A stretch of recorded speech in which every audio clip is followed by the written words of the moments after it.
Salut les gens, comment ça va bien? Alors comme prévu, la vidéo du mois de janvier, donc avec bien sûr ce qu'on a à prévoir sur le mois de janvier au jardin pour bien attaquer la saison, parce que la saison s'attaque tôt si on va avoir de la réussite dans ses récoltes. Alors donc je fais une petite liste avec les différentes choses à faire sur le mois de janvier pour vous aider un peu à préparer la saison comme je viens de le dire.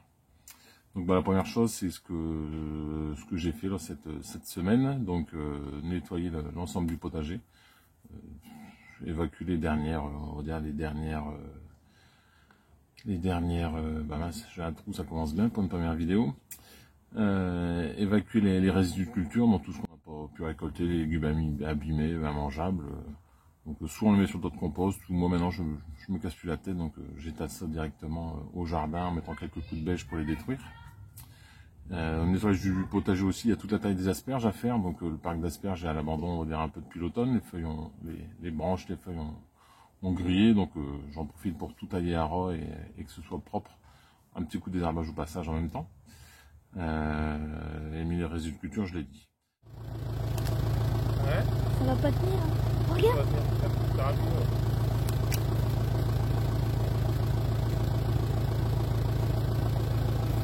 On voit sur la vidéo? Je sais pas. Non, regarde la vidéo. Est-ce qu'on voit mes mains? Ouais. Les mangeurs de carottes. Les petits mangeurs de carottes.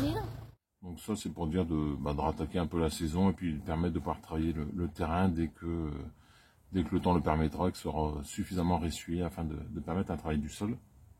Donc la deuxième chose à faire au mois de janvier aussi très important, c'est amender sa terre, amender son sol. Donc je fais une petite vidéo que je vous mettrai juste à la suite, quand j'ai fait ça il y a 2 jours.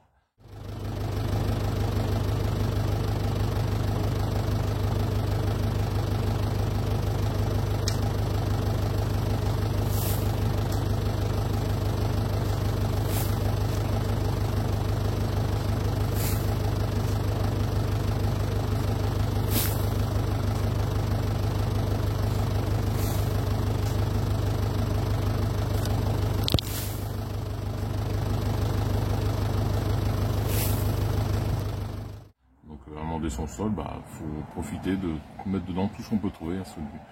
Moi dans mon cas c'est du fumier de poule que j'ai pu récupérer à droite à gauche, et puis aussi on peut éventuellement essayer de récupérer du fumier de cheval. Il y a toujours des gens qui sont, on va dire, embêtés avec leur fumier, c'est un peu dommage parce que comme on dit par chez nous, du brun c'est de l'or. Donc ne pas hésiter à aller récupérer du fumier. Des fois ça fait bien plaisir aux gens qui sont embêtés avec, qui savent pas quoi en faire et qui font pas de potager. Et nous, de notre côté, c'est vraiment un apport gratuit d'éléments pour alimenter les légumes en saison.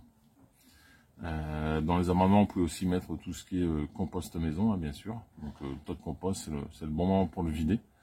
Et puis en profiter pour repartir avec un compost, avec on va dire un tas de compost, un composteur vide avant le début de saison.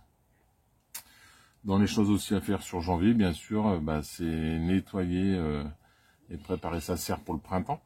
Donc là, je fais une petite vidéo aussi à côté, mais donc derrière tout est vide. Je parlais d'amendement, mais c'est la même chose hein, pour la serre. Donc j'en ai profité pour y mettre 2-3 brouettes à l'intérieur.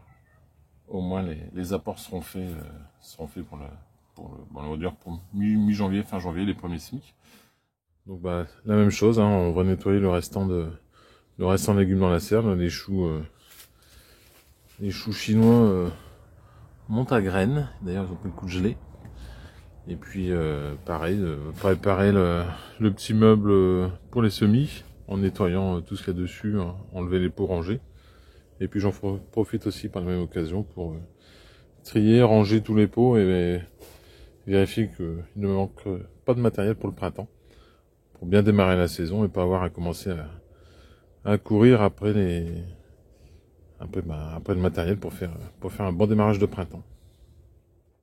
J'en ai profité aussi pour trier, ranger tout mon matériel de semis, trier mes pots, j'ai jeté les vieux, les abîmés, essayer de le récupérer dans le jardin la plus proche aussi. C'est toujours con d'acheter des choses alors qu'on peut les récupérer, hein. Le but de la chaîne aussi, c'est de faire son potager et que ça coûte le moins cher possible. Pareil, la serre, il y a toujours un bon entretien à faire en période hivernale. Ne pas hésiter donc à changer sa bâche si on en a besoin. Donc ça va être le cas de la mienne cette année. Donc comme je l'avais dit dans la vidéo de lancement, le projet étant de l'agrandir. On verra si on arrive à faire ça avant la fin du mois.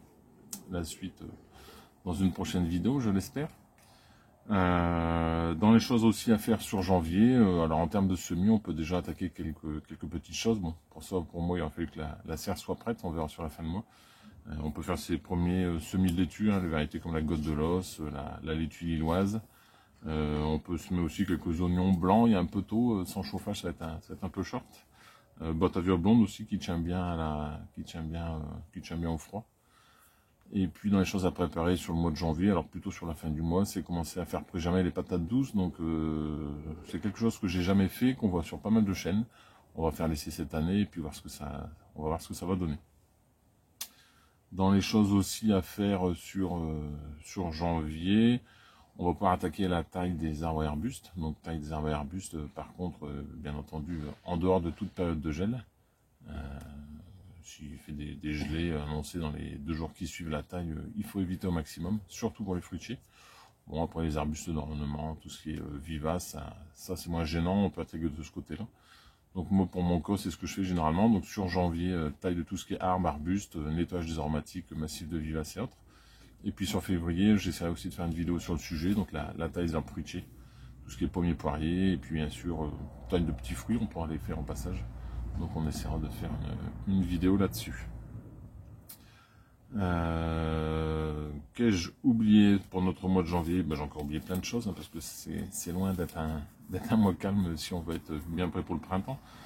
C'est aussi la bonne période pour trier sa grainothèque, donc faire un peu le point sur toutes les graines périmées, ne pas hésiter à acheter, parce que certaines variétés ne sont pas du tout, ne gardent pas de bonne capacité de germination au fil des ans, c'est surtout le cas par exemple du panais.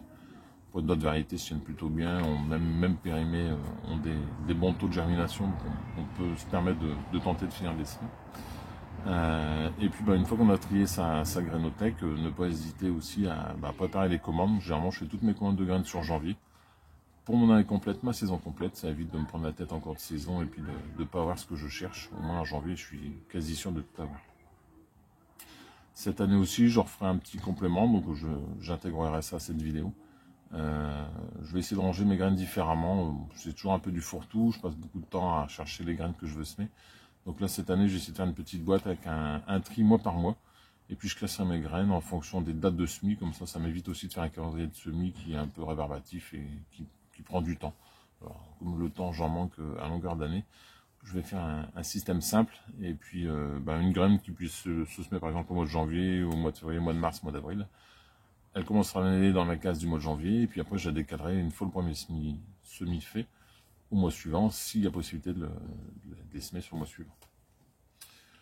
Dans les choses aussi à faire, donc alors pas nécessairement au jardin, mais c'est de faire un petit tour au rucher. Donc on essaiera de faire un tour au rucher aussi sur janvier, vérifier le poids des ruches. Si elles se sont allégées, pas hésiter à les nourrir en mettant un pain de candy. Ça serait quand même dommage de laisser mourir ces abeilles de faim. Et puis là-dessus, c'est la seule chose à faire au mois de janvier.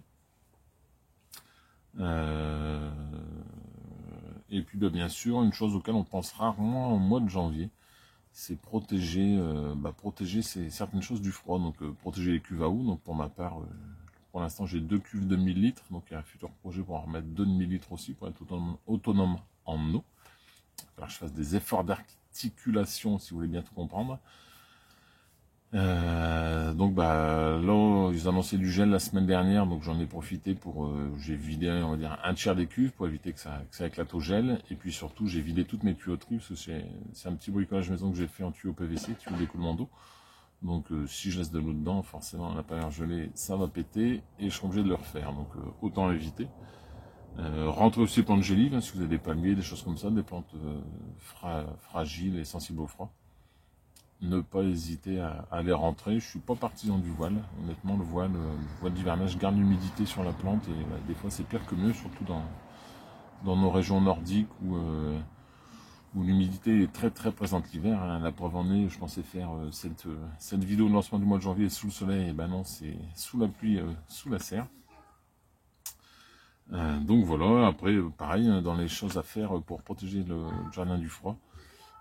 certains légumes qui sont gélibles, comme les céleri boules, même les carottes, si on a suffisamment des températures inférieures à -5. Donc soit les rentrer en silo, donc ça fera partie d'un des projets de la saison 2022, installer un petit silo pour stocker mes légumes racines, puisqu'au jour d'aujourd'hui, moi je laisse tout en pleine terre, mais avec toujours une épée de Damoclès au-dessus du potager. Si demain il gèle pendant 4-5 jours à -10, je perdrai l'intégralité de mon stock de carottes. Et c'est un peu dommage. Un petit oubli des choses à faire sur janvier, bien sûr, janvier, février, jusqu'à peu près fin mars, le plus tôt étant le mieux pour permettre un bon enracinement. Donc c'est de faire les plantations d'arbres fruitiers. Donc là, un petit pommier reine des rainettes que j'avais replanté l'année dernière. Et puis donc, en fait, sur la longueur, alors, vous voyez, c'est à proximité des ruches. Sur la longueur, je vais faire une bande en rajoutant donc un cerisier, une variété régionale et puis un poirier. Et puis donc je vais faire une bande sur laquelle je vais repiquer de la lavande, quelques arbustes, afin d'apporter un peu de quoi butiner aux abeilles et puis améliorer, on va dire, les fruits restants. Donc sûrement aussi une vidéo à venir là-dessus, sur les bonnes techniques de plantation pour les arbres fruitiers. Et puis et donc à suivre dans une prochaine vidéo. Je vais aussi en profiter pour dans le bois. Pas mal de frênes sont morts de la maladie. Donc on va replanter un peu de bouleau, des variétés un peu différentes. Bouleau, tilleul, chêne, noyer aussi pour pouvoir récolter des noix, afin de, pareil, apporter aussi un complément d'alimentation aux abeilles avec les tilleuls. Et puis les bouleaux en tout début de saison pour le pollen. Alors pour clore cette première vidéo sur que faire au mois de janvier, j'avais pas eu le temps pendant la présentation de les montrer, donc le petit verger avec quelques pommiers, donc de variétés classiques comme Rainette Grise du Canada, Reine des Rainettes, des variétés anciennes, Winter Banana, Belle Fleur Double, Rainette Étoilée, et puis donc en prévision à cet endroit, après avoir abattu les deux merisiers, rajouter 1 ou 2 pommiers, pareil, variété régionale, en cours de saison. Voilà. Donc pour terminer, je vous souhaite à tous une bonne et heureuse année 2022 en ce 2 janvier. Si ça vous a plu, n'hésitez pas, abonnez-vous. Je vais continuer à créer du contenu pour dire d'animer la chaîne. Vous pouvez aussi me suivre sur la page Facebook qui est en description de la vidéo et sur le bandeau de la chaîne.